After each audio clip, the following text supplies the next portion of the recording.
राग का जो बुधवार है उसके बारे में हम बातचीत कर रहे थे। राग का बुधवार इसलिए कहा गया है क्योंकि इंसान जो है वो मिट्टी है। इंसान क्या है? मिट्टी है और मिट्टी में ही फिर मिल जाएगा। सुबोपदेश की उसका 3रा बाब उसकी 20वीं आयत में लिखा है, सब एक स्थान में जाते हैं, सब मिट्टी से बने हैं और सब मिट्टी में फिर मिल जाएंगे। क्योंकि इंसान जो है वो सोचता है कि पता नहीं मैं क्या हूं, लेकिन एक्चुअली इंसान क्या है? हाँ जी, क्या है? मिट्टी है। क्योंकि जब हम उत्पत्ति की पुस्तक उसका 19वां अध्याय उसकी 3री आयत जो है पढ़ते हैं तो वहां पर भी परमेश्वर के पवित्र पाक वचनों में इस प्रकार लिखा है,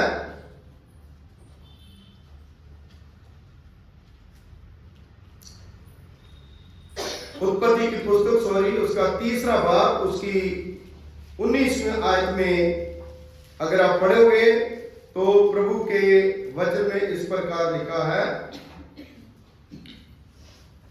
और अपने माथे के पसीने की रोटी खाया करेगा और अंत में मिट्टी में मिल जाएगा, क्योंकि तू उसी में से निकाला गया है। तू मिट्टी तो है और मिट्टी ही में फिर मिल जाएगा। ये है इंसान। इसीलिए एक चेतावनी, रात का बुधवार जो है एक हर एक इंसान को चेतावनी है कि भाई इंसान जो है वो क्या है? मिट्टी है। यानी एक दिन इंसान ने इस जहान से जाना है, मरना है। इसलिए किसी भी बात का घमंड जो है वो हम ना करें। हम परमेश्वर पर भरोसा रखें, जिस खुदा ने हमें बनाया है, जिस खुदा ने हमें सृजा है, जिस खुदा ने हमें आशीष दी है, जिस खुदा ने हमें जिंदगी दी है। दूसरी चीज आ जाती है रोजा। जो 40 रोजे हम क्यों रखते हैं? इसलिए रखते हैं क्योंकि खुदावंद प्रभु यीशु मसीह ने न्यू टेस्टामेंट में मत्ती की इंजील उसके 4थे बाब में 40 दिन और 40 रात उपवास रखा। और वचन में लिखा है कि खुदा का आत्मा प्रभु यीशु मसीह को जंगल में ले गया और निराहार रहे। और फिर तीसरी बात यह है कि खुदावंद यीशु मसीह ने रोजे क्यों रखे? इसलिए रखे क्योंकि खुदावंद यीशु मसीह की बहुत बड़ी परीक्षा आने वाली थी। उसने बहुत बड़ा काम करना था, पूरी दुनिया को पापों के बंधनों से छुटकारा। उस क्रूस पर खुदावंद यीशु मसीह ने जाना। इसलिए प्रभु यीशु मसीह ने जब 40 दिन और 40 रात उपवास रखा और उन्होंने बताया कि एकांत में जाकर के सारी दुनिया से अलग होकर के सारी समस्याओं को पीछे छोड़ करके खुदा के साथ अपना रिश्ता जो है उसको बनाना है, दुआ करनी है। इसलिए मुझे और आपको खुदा ने ये मौका दिया है कि साल में एक बार जो 40 दिन जो है चुने हुए दिन है, उन 40 दिनों में हम परमेश्वर की महिमा करें, खुदा के साथ अपना रिश्ता जो है उसको अच्छी तरह से क्या करें? बनाएं। उपवास जो है रोमन कैथोलिक चर्च में भी रखे जाते हैं।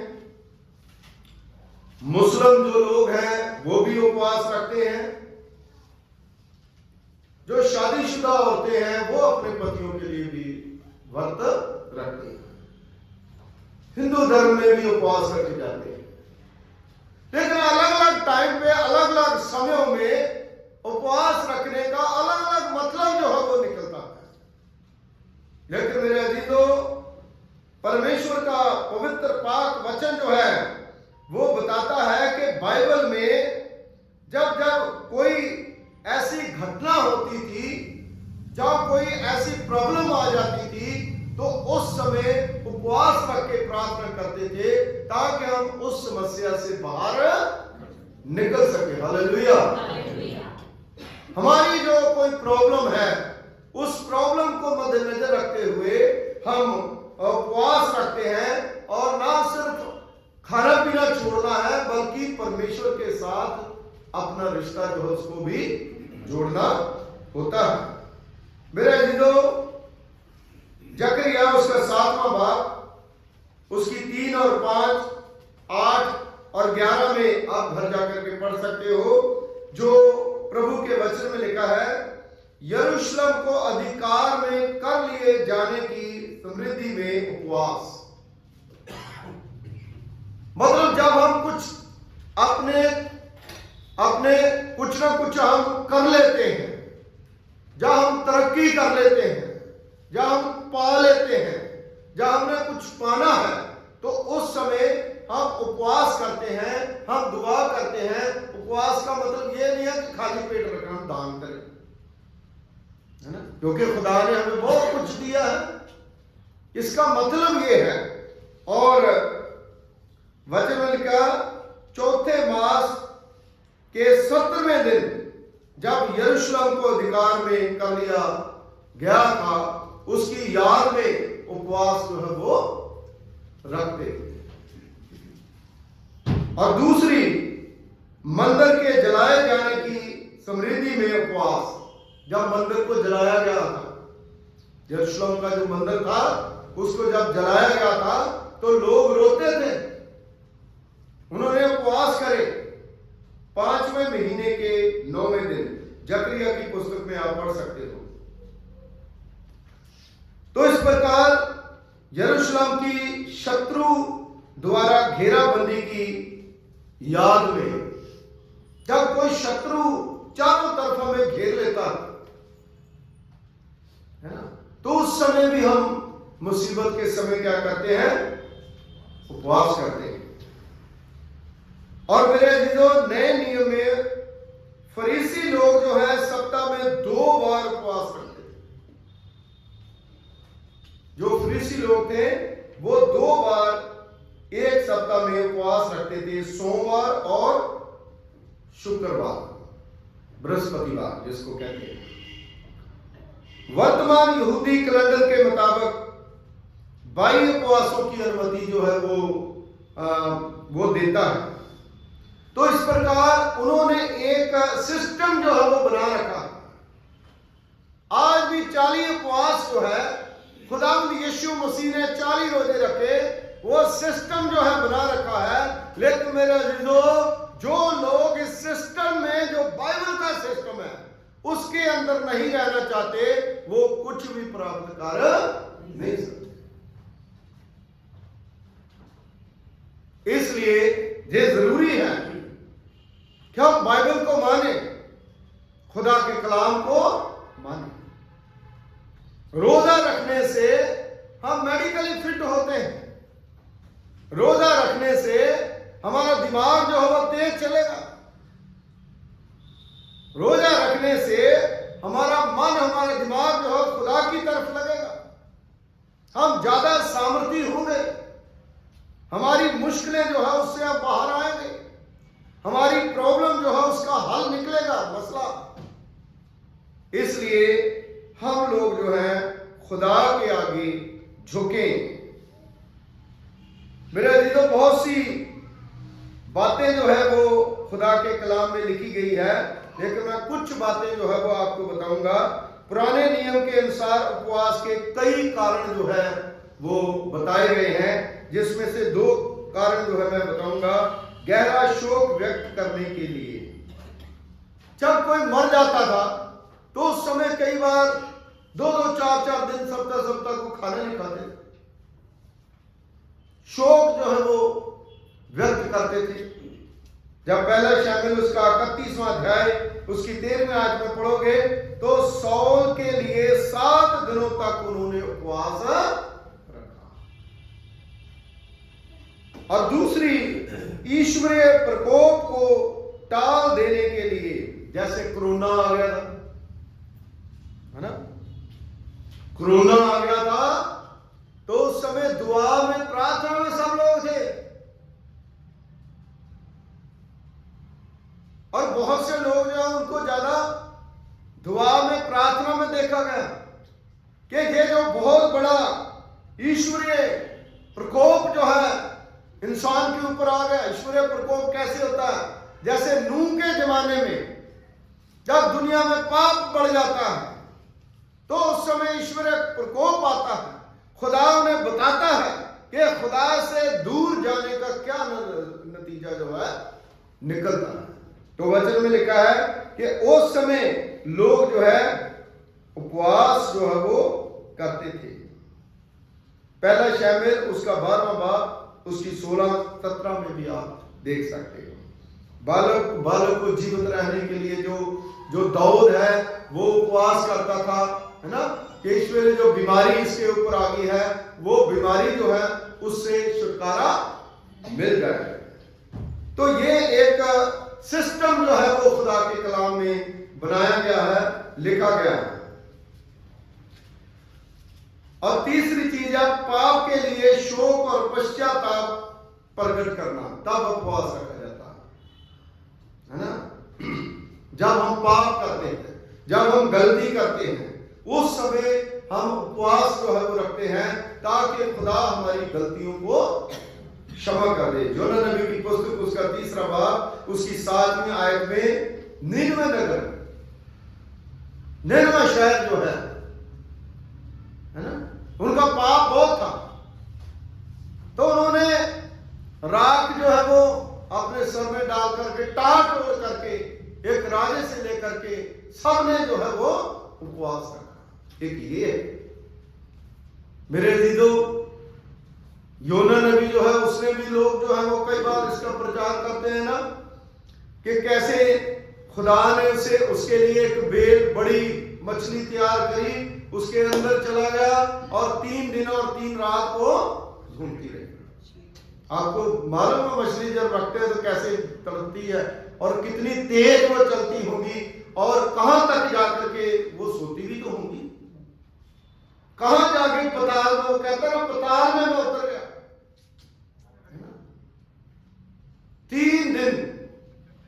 इसका मतलब है कि खुदा फिर हमें दुनियादारी से अलग कर देता जब हम खुदा की बात नहीं मानते। कहते चल तुम्हें मैं ऐसी जगह पे डालूंगा फिर जहां पर तुम्हें खुद मतलब पता चलेगा कि मैं है क्या, मैं क्या चीज हूं। कई बार लोग सवाल करते ये कैसे हो सकता है, ये कहानी है ना, कि 3 दिन और 3 रात योना नबी मछली के पेट में कब्र की तरह घूमता रहा। लेकिन मेरे अजीजों, मां की पेट में बच्चा 9 महीने कैसे रहता है? ये तो 3 ही दिन रहा। खुदा सब कुछ कर सकता। समुद्र किसने बनाया? खुदा ने बनाया, परमेश्वर ने बनाया, है ना। इंसान को किसने बनाया? खुदा ने बनाया। तो इसलिए मेरे अजीजों, पाप के लिए, शोक के लिए शोक करते हैं, पश्चाताप करते हैं। जब हम पश्चाताप करते हैं तो खुदा हमें बचा लेता है। 99 शहर को खुदा ने बचा लिया। आज मुझे और आपको, आपकी फैमिली को, परिवार को खुदा बचाता है, आशीष देता है। इसलिए हम खुदा के आगे दुआ करते हैं। मेरे अजीजों, उपवास जो है एक तो उचित होता है, एक अनुचित होता है। कई प्रकार के हम जो है वो उपवास जो वो करते हैं। जब हम उपवास रखते हैं, कभी भी खुदा के वचन के अंदर जो टर्म एंड कंडीशन है उसको कभी भी हम पढ़ते, अगर पढ़ते हैं तो बता दीजिए भाई। कभी सोचा कि उपवास हमने रखना, हम कैसे करें? खुदा का कलाम क्या कह रहा है, हम क्या कर रहे हैं? मेरा भूखे रहना तो कोई भी रह सकता है, कोई इतनी बड़ी बात नहीं है ना। लेकिन वचन में लिखा अनुचित ढंग का उपवास जो है उसके बारे में बताया। यशायाह नबी की पुस्तक उसका 58वां बाब उसकी 3री आयत से लेकर के 5वीं आयत तक वचन में लिखा है कि परमेश्वर उपवास के बाहरी रूप के पाप को प्रकट करता है। ये 3-4 आयतें जो है ना, जो हमारा बाहरी रूप है उसको प्रकट करता है। किसी भी अच्छी वस्तु को लेकर के उसका दुरुपयोग करना है ना, दुरुपयोग आज बहुत हो रहा है। प्रचार का दुरुपयोग हो रहा है, हाँ जी, उपवास का दुरुपयोग हो रहा है, हर चीज का दुरुपयोग जो है वो हम कर रहे हैं। और वचन में लिखा है सच्चे हार्दिक इरादे के बिना वस्तु का मात्र बाहरी स्वरूप के लिए ही अभ्यास जो है वो किया जा रहा है, बाहरी रूप दिखावे के लिए। बल्ले बल्ले वाली बात।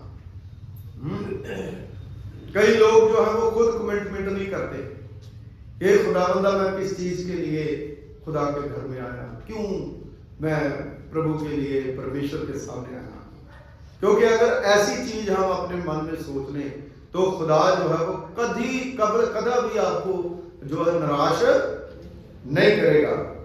जो 58 यशायाह नबी की पुस्तक उसका 58 बाब 3 से 5 तक जो लिखा है वो लिखा है एक प्रदर्शन के रूप में जिसे परमेश्वर देखे, है ना। कहीं देखने के लिए जब फरीसी और चुंगी लेने वाले दोनों मंदिर में गए प्रेयर करने के लिए, है ना, एक प्रदर्शनी बड़ी कर रहा है, हे प्रभु मैं तो बड़ा धर्मी हूं, मैं इसके जैसा नहीं हूं।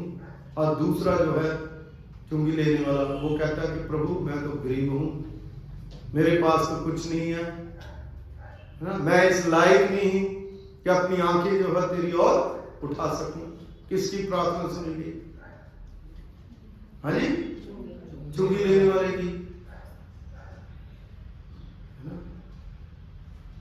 इसलिए अगर वो चुंगी लेने वाले की प्रार्थना सुनी गई तो मैं चुंगी लेने वाला बनना पसंद करता, क्योंकि जिसकी प्रार्थना सुनी जाती है हम उस साइड जाएं।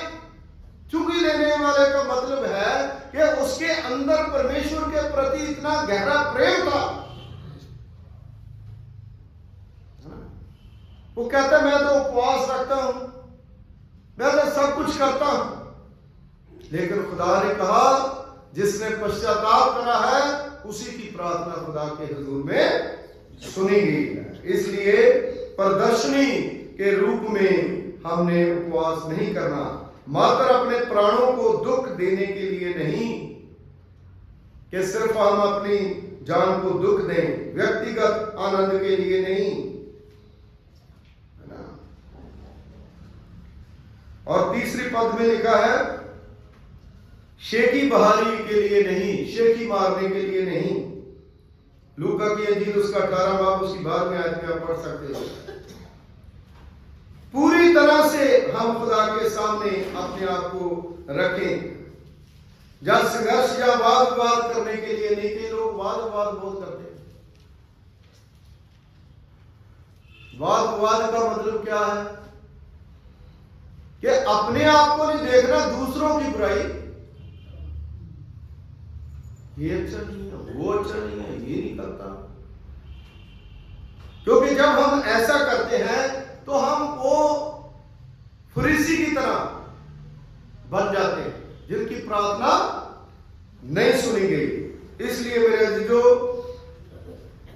छठी बात है दुष्टता से घूसे मारने के लिए। दुष्टता के घूसे मारने के लिए नहीं, परमेश्वर को अपनी प्रार्थना सुनाने के लिए नहीं। कई लोग सिर्फ मतलब कहते हैं कि खुदा हमारी प्रार्थना, दूसरों की खुदा प्रार्थना, ऐसा तो कभी नहीं होता। खुदा हर एक की प्रार्थना को सुनता, हर एक इंसान की प्रार्थना को सुनता है जो सच्चे दिल से, सच्चे मन से परमेश्वर के पास आता है। सिर को झाड़ू की नाई झुकाना, टाट पहन करके रात में बैठना, ये उपवास का बाहरी प्रदर्शन है। यहां राग ला करके, है ना, बहुत बड़ा टीका जो है वो मैं लगा लूं, क्रॉस बना लूं, है ना। क्या खुदा मेरी प्रार्थना सुन लेगा? क्या जरूरत है बाइबल पढ़ने की भी? क्या जरूरत है दिल से दुआ करने की, है ना?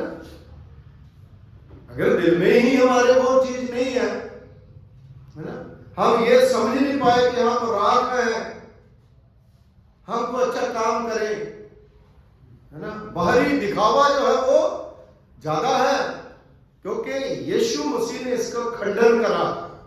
मत्ती की इंजील उसके 6 बाब में उसने कहा मनुष्यों को दिखाने के लिए ये काम ना करो।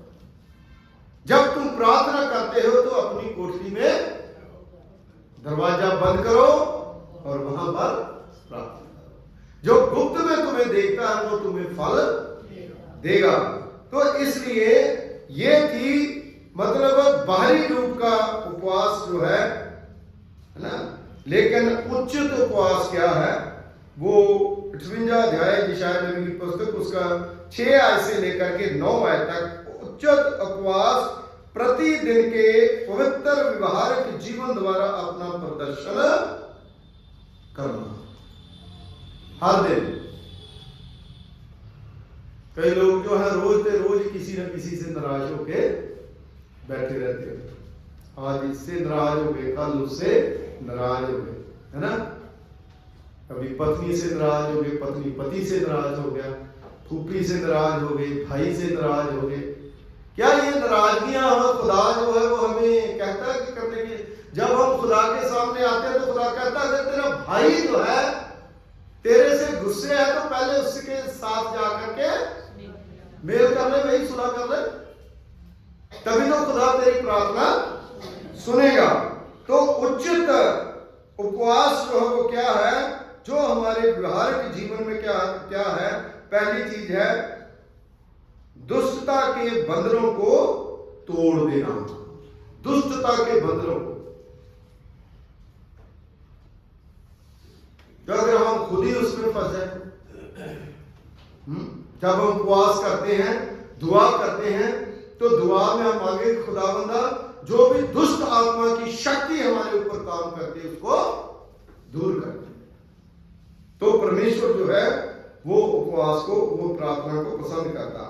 अंधेर सहने वालों का जुआ तोड़ डालना, है ना? जिसके ऊपर जो है वो अत्याचार हो रहा है, अंधेर हो रहा है, उसको और ज्यादा, एक बंदा डूब रहा है उसको और लात लगा के और आगे कर देते, जा और डूब दे। हमारा काम क्या है? उसको उससे बाहर निकालना। पीड़ित व्यक्ति को स्वतंत्र कर देना, है ना? कोई दुख में है, पीड़ा में है, तो उसको उसकी मदद करना। प्रत्येक जुए को तोड़ डालना। भूखों को रोटी खिलाना, भूखों को रोटी खिलाना। नाथों और मारे मारे फिरते हुओं को अपने घर में ले आना। नंगों को वस्त्र पहनाना। अपने जाति भाइयों से अपने को ना छिपाना। इन 8 बातों को याकूब लिखता है उसके पहले बाब में, उसकी 27 और 28 आयत में, सक्षम में आप पढ़ोगे तो सक्षम में, तो उसमें आपको ये मिलेगा। उच्चत उपवास जो है वो क्या है?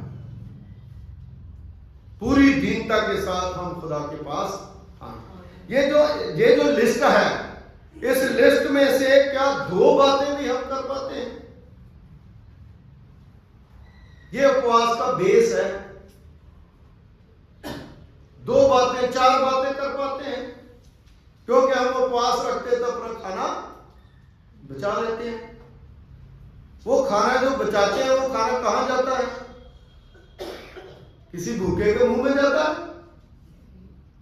नहीं जाता। तो इसका मतलब है कि हम खुदा का कानून जो है, परमेश्वर की व्यवस्था जो है उसको तोड़ रहे हैं। इसलिए मेरे अजीजों, यीशु और उसका उपवास, खुदावंद यीशु मसीह का उपवास जो है वह उपवासों के प्रति कर्मकांडी नहीं था, लेकिन ऐसी संभावना थी कि वह मुख्य यहूदियों के द्वारा जो उपवास रखे गए थे उनका भी पालन करता था। इसलिए वो कहता था कि मैं व्यवस्था का खंडन करने नहीं आया, है ना, बल्कि उसको पूरा करने के लिए आया हूं। उसमें महान परीक्षा जो 40 दिन और 40 रात का उपवास प्रभु यीशु मसीह ने किया, मत्ती की इंजील उसका 4 बाब उसकी 2 आयत में उसने उपवास के दुरुपयोग के विरुद्ध जो है वो चेतावनी दी है कि जो मतलब बेकार की बातें जो है उनको करते हैं। कुछ लोगों का तो मतलब है कि पता नहीं क्या क्या पता ही नहीं चलता कि कौन सी जो है वो बाइबल जो है वो पढ़ते हैं। जो खुदा का कलाम बताता हमें, उसने शिक्षा दी है कि उसके स्वर्ग रोहन के बाद उसके जो चेले हैं उन्होंने सबसे पहले क्या करा? उपवास रखा। यीशु मसीह ने कहा यरूशलेम में ठहरे रहो।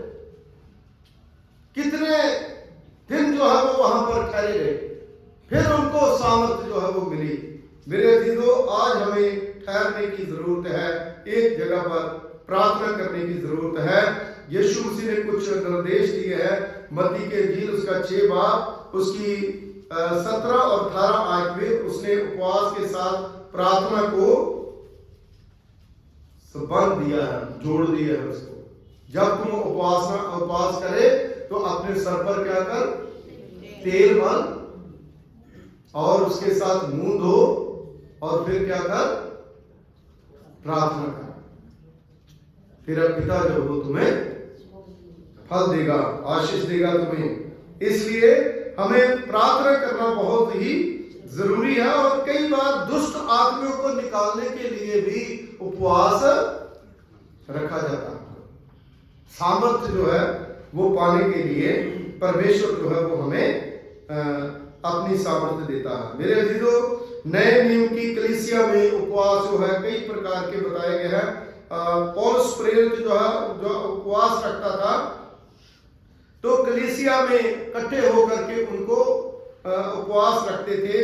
प्रेरितों के काम में जब प्रेरित लोग उपवास रखते थे तो उस समय बड़े बड़े चमत्कार जो है वो होते थे और परमेश्वर जो है उनको आशीष देता था।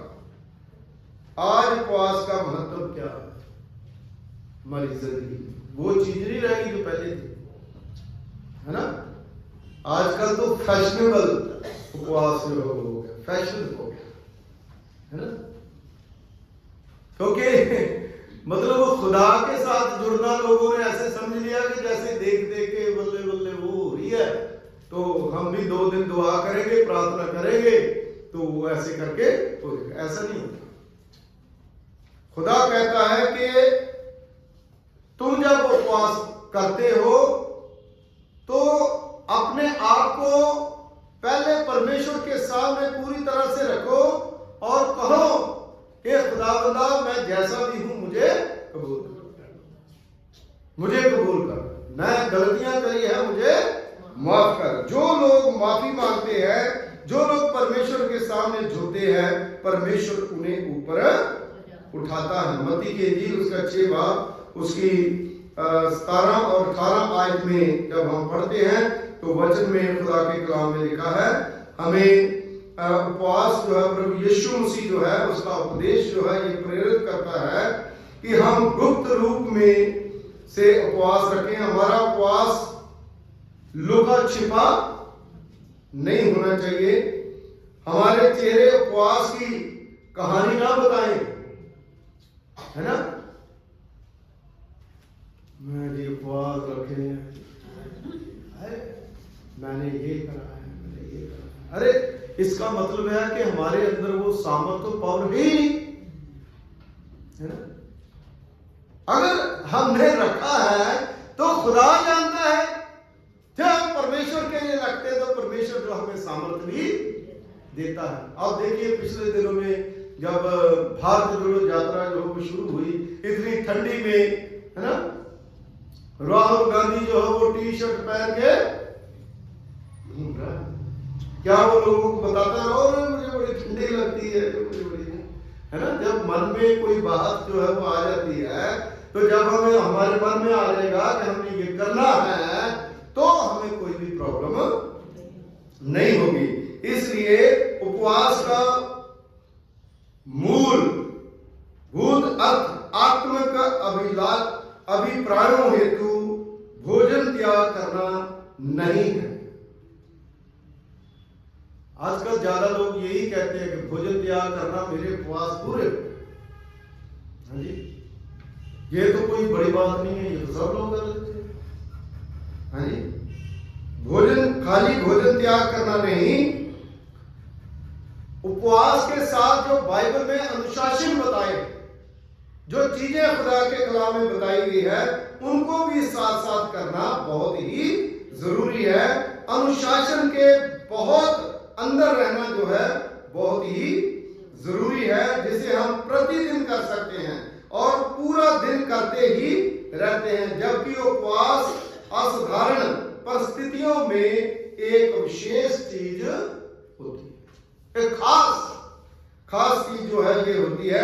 उपवास एक ऐसी चीज है जिसको हम प्रार्थना, मनन, परमेश्वर की इच्छा जानने की उच्चत आत्मिक क्षेत्र में पहुंचने के लिए करते हैं। आपको पता चले आप घुटने तो नीचे टेके हैं, आपको ऐसा लगे कि हम ऊपर उड़ रहे हैं, आपको ऐसा लगे कि खुदा हमारे घर में शायद आके खड़ा है, परमेश्वर के दूत जो हमारे साथ खड़े हैं, हमारा ये काम होने के लिए जा रहा है, हमारे बच्चों की स्टडी होने के लिए जा रही है, हमारी ये समस्या खत्म होने के लिए जा रही है। हमें महसूस हो, हम यकीन करें, हमारा काम जो है वो ज्यादा बढ़ने के लिए जा रहा है। सारी चीजें जो है वो ऐसे जब आपको दर्शन होगा उस समय सब कुछ जो है वो ठीक होता चला जाएगा। सारांश में मैं बताऊंगा कि परमेश्वर को वादे करने के विचार से उपवास लोग रखते हैं।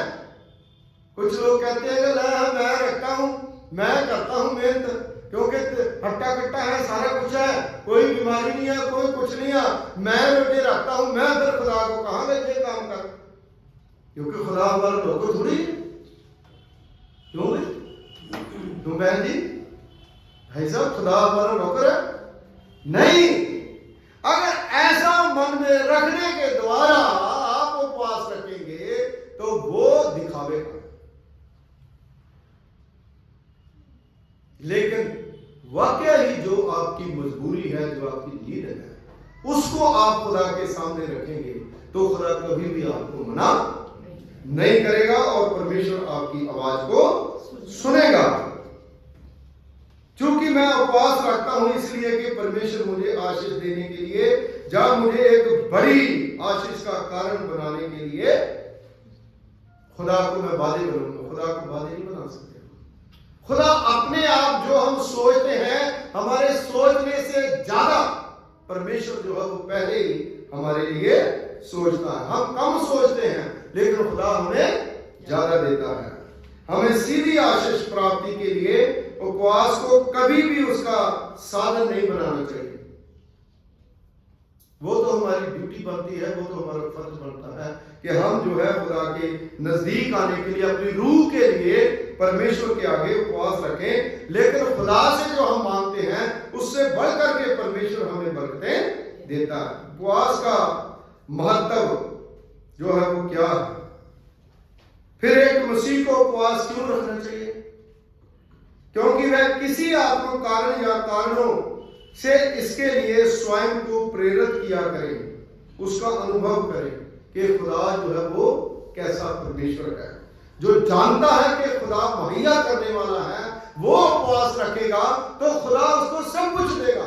जो ये नहीं जानता कि खुदा मुहैया करने वाला है, खुदा ने मुझे बनाया है, खुदा ने मुझे रचा है, जो परमेश्वर की जो एबीसी नहीं जानता, तो फिर उसके लिए उसका कोई मतलब नहीं है।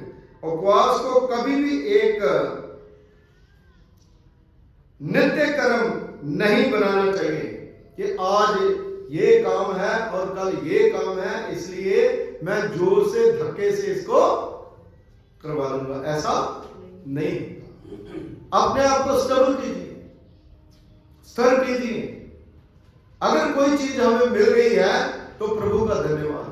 अगर कोई चीज हमें नहीं मिल रही तो इसका मतलब है कि वो हमारे लिए ठीक है, हमारे लिए वो ठीक नहीं है, क्योंकि प्रभु जो है उससे अच्छी चीज जो है वो हमें देना चाहता है। क्योंकि खुदा जो है कोई मशीन नहीं है। परमेश्वर जरा कोई मशीन थोड़ी है ना, जिसको स्टार्ट किया तो सारी चीजें अपने आप हो जाए, ऐसा नहीं। खुदा जो वो अपने तरीके से हमें चलाता, हम खुदा को नहीं चला रहे, खुदा हमें चला रहा। आजकल ट्रेंड क्या होगा कि हम सोचते हम खुदा को चलाए, नहीं, परमेश्वर जो हमें चला रहा है सारी दुनिया को चला रहा है पवित्र आत्मा के द्वारा। इसके लिए हमें प्रोत्साहित किया जाना चाहिए कि इस बीच में हमें अपने प्रति आज्ञाकारी करना चाहिए और उसके निर्देशों के ऊपर चलना चाहिए। परमेश्वर के जो निर्देश हैं, खुदा के जो हुक्म है, उसके मुताबिक हमें चलना चाहिए। दुआ करें। खुदावंद हमारे दयालु पिता प्रभु, तेरा धन्यवाद करते हैं, तेरा शुक्रिया अदा करते हैं। आप परमेश्वरी पिता हैं, दयावान परमेश्वर हैं। आपकी दया, आपकी कृपा खुदावंद बहुत बड़ी है। तूने अपनी महान कृपा, महान फजल के द्वारा ये होने दिया कि आज हम खुदावंद रोजों के बारे में सीख सके कि हम लोग प्रभु पिता परमेश्वर की आपकी पाक मर्जी को अपने जीवन में पूरा करें। तो सचमुच प्रभु जी, इंसान मिट्टी है और मिट्टी में मिल जाएगा। हम खुदावंद इसलिए उपवास रखते हैं कि हमारा आत्मिक स्तर जो है वो ऊपर बढ़े, और खुदावंद जो हम मांगते हैं उससे बढ़कर के खुदावंद आप हमें बरकतें प्रदान करते हैं। हमने ये भी सीखा कि खुदावंद हम आपको नहीं चला रहे, आप हमें चला रहे हैं। आप खुदावंद हमारे अंदर एक एक सांस दे रहे हैं, आपके सांस जो दिए हुए हैं उनसे हम चलते हैं, उनसे हम बोलते हैं। पिता परमेश्वर की हमारी इस मंडली के ऊपर अपनी कृपा, अपने फजल का हाथ रखें और सबको ब्लेस करें और बरकत दें। और जितने हमारे लोकल प्रीचर हैं, जितनी प्रेयर मीटिंग्स होती हैं, खुदा उन सारी प्रेयर मीटिंग्स में आप हमारी मदद और सहायता करें। मसीह यीशु के वसीले से मांगते हैं, आमीन।